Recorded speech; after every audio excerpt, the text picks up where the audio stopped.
पे ये अयोध्या महोत्सव में आप सबके बीच आवे के मौका मिलल, तो जितना लोग भी उपस्थित बानी सब लोग के यही मन से बार बार प्रणाम करतनी, गोड़ छुए गोड़ लगतनी, पर जोरदार ताली बजा के आशीर्वाद देते।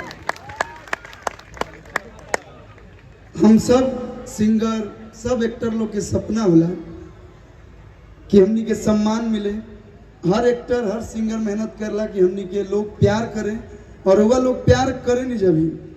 और भोजपुरी भाषा, भोजपुरी फिल्म, भोजपुरी गाना के माध्यम से आज ये बिहार यूपी ही ना पूरा देश ही ना पूरा विश्व में भोजपुरी के बोलबाला बा, तो ये आप लोग के देन है, ये आप लोग के प्यार है। और आज ये मंच पर हम खड़ा बानी तो भोजपुरी के देन है, तो बहुत बहुत धन्यवाद। और सही आप लोग प्यार आशीर्वाद हम सब कलाकार के देते हैं। जय श्री राम।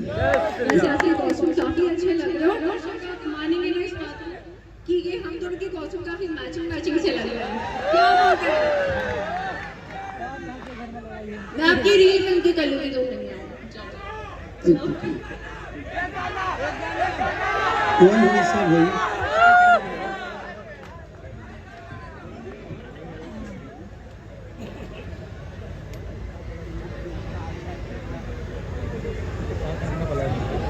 बहुत बहुत बधाई, बहुत बहुत धन्यवाद कल्लू जी। अब आई समय